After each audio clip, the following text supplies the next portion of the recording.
À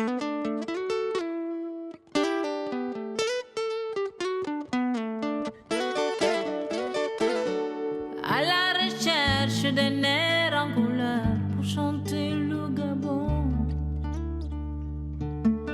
Avec des mots verts, jaunes et bleus, drapant ma chanson. Sans que les couleurs ne déteignent sur la mer, sans que mes pas se perdent en forêt. Juste une idée trouvée en plein air pour chanter le Gabon. À la recherche d'un air en couleur, t'invitant au Gabon. Trouver des mots qui te parlent. Les Gabonais sont de plein pied dans la riziculture.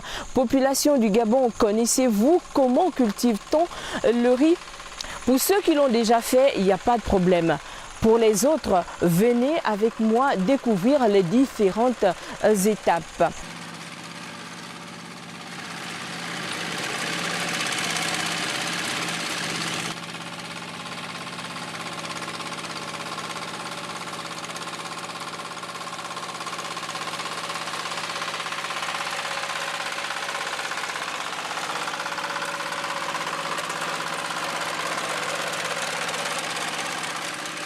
Fidèles téléspectateurs, bienvenue à votre émission Nos Aliments.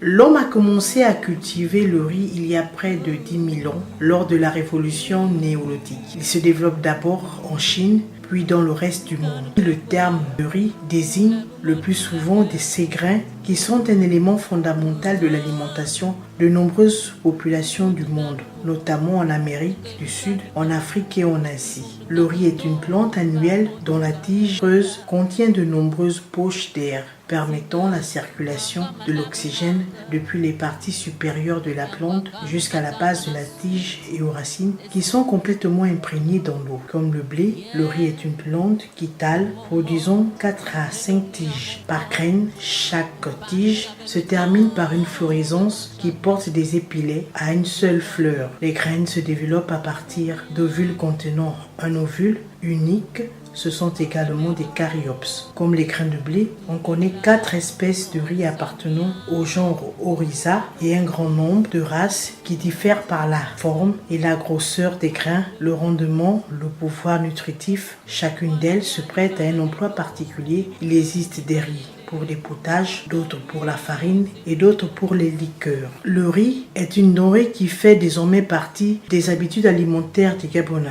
Aujourd'hui, l'on avoisine annuellement une consommation de 100 000 tonnes environ.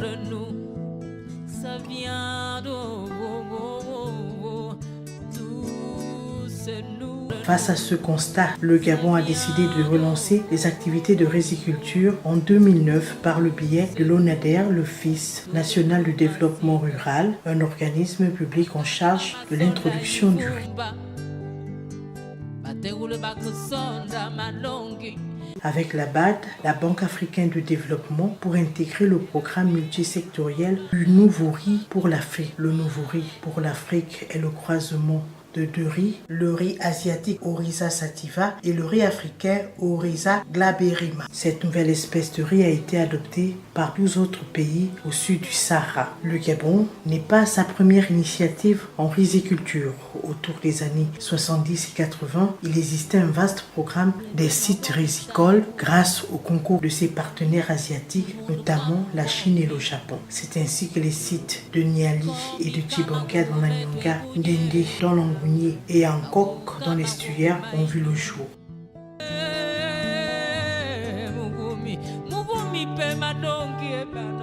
Si tu vois bien, il est dans vos mains, réveillez-le, oh, l'eau bien n'est pas loin. Les choses vont aussi bien. On a vu que le transplanting a été effectué. Étant le riz pluvial, ça doit être continuellement alimenté par l'eau de source. L'eau part de la rivière est extrait à travers la motopompe et est déversé sur la plateforme. Et ils sont aussi satisfaits de comment ça se passe. Bon, les petits problèmes y sont parce qu'il y a les problèmes d'adaptation des variétés que nous utilisons, sont les variétés que nous importons. On ne plante aucune variété ici, aucun de nos laboratoires n'a mis au point une variété. Donc, deux fois, ces variétés ne sont pas adaptées aux conditions climatiques, même si théoriquement elles devraient l'être. Donc, il y a le problème d'adaptation, il y a le problème de maladie. Bon, on essaie de faire en sorte que certains problèmes puissent être minimisés, ce qui a attiré à manifester la satisfaction des experts coréens. Sur le terrain, il y a eu déjà du repiquage à la main. Mais maintenant, nous nous préparons à faire du repiquage mécanisé avec le transplanting. L'objectif, c'est réduire la pénibilité des tâches et du temps pour pouvoir avoir un meilleur rendement à court temps et sans beaucoup d'efforts.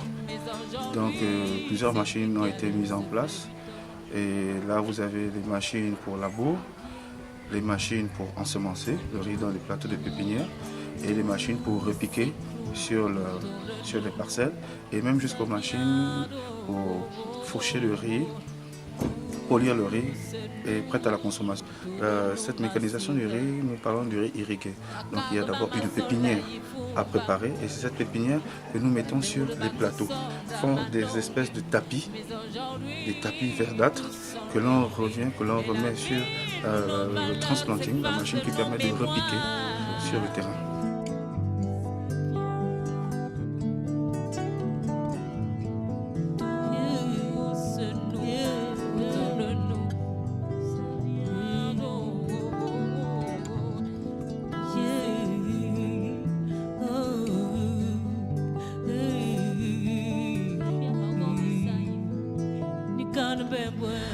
Nous quittons Kougouleu et le premier campement du côté de Malibé pour nous rendre à Okinda chez Monsieur Ngoma qui nous propose le riz Frani. Alors, ça vous dit? Vous voulez? Non? Bon, allez, restez tranquille. Nous allons découvrir ce mets. À tout à l'heure.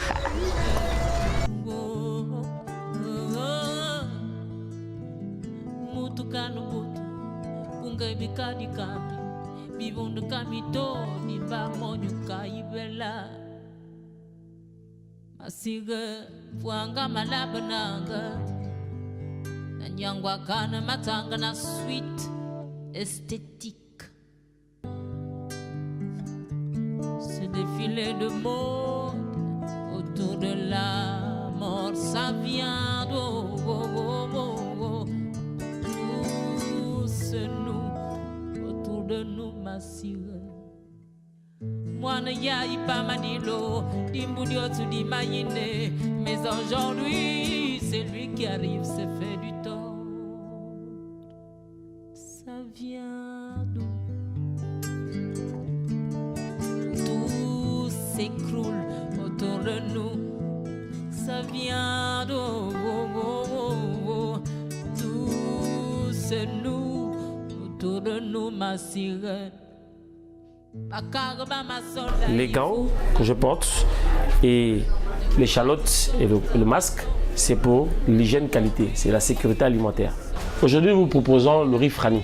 Le riz Frani se fait à base d'huile, de céleri et d'eau. La préparation se fait étape par étape. Nous lavons d'abord le riz, c'est de verser de l'huile à l'intérieur. Nous versons la tomate concentrée.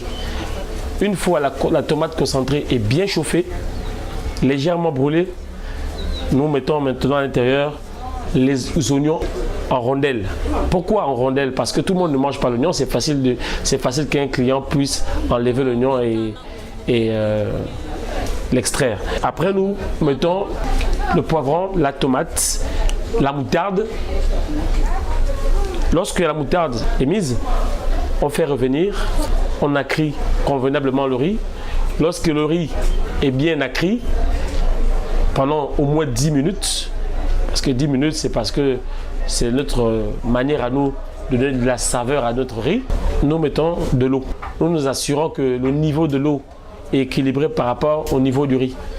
Et une fois que le niveau de l'eau et le niveau du riz sont stabilisés, nous attendons que l'eau puisse tarir. Une fois l'eau tarie, nous tournons une seule fois, nous diminuons le riz, on attend 5 minutes après. Nous retournons le riz, nous refermons, on attend encore, on remet juste un peu d'eau pour redonner de la vapeur. Ou encore nous refaisons le même processus au total pendant 10 minutes. Ce qui fait que le riz frani peut prendre et prend sinon 30 minutes pour fabrication. Le riz frani se mange particulièrement avec les brochettes à la Frani Resto. Ce sont des brochettes qui sont faites soit à base de cotisse, à base de poulet, en filet de poulet, ou à base de brochettes de filet de poisson. Comme aujourd'hui nous avons mis en avant le filet de poulet, nous nous rapprochons du grill pour braiser notre filet de poulet. Et il ne dure que pratiquement 6 à 7 minutes au grill. Après, il sort pour dégustation.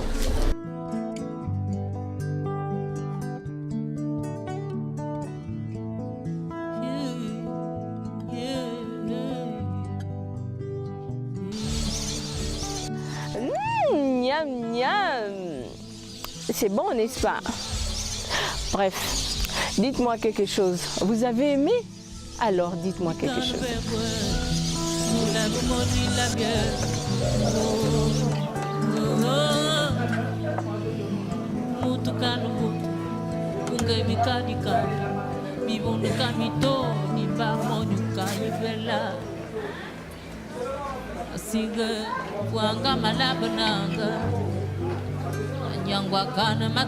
Suite esthétique. Yeah. Il est très bien. Du courage, félicitations aux cuisiniers.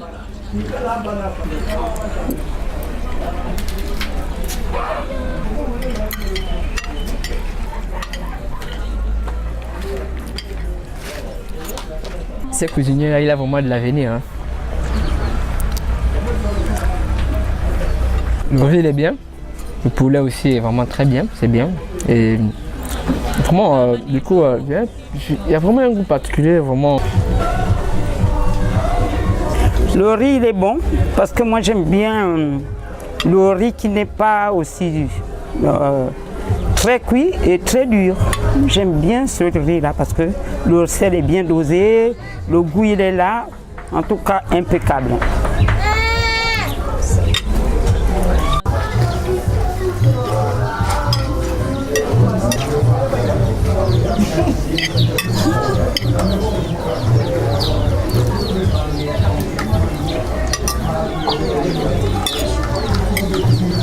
C'est très bon, c'est pas trop gras, pas trop de sel.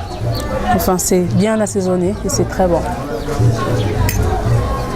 Bon, ben, nos aliments referment ses couvercles, déposent ses ustensiles de cuisine pour les récupérer chez vous.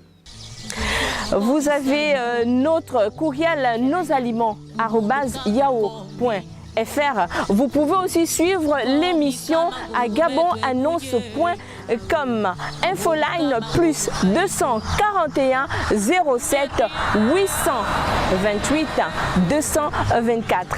À bientôt.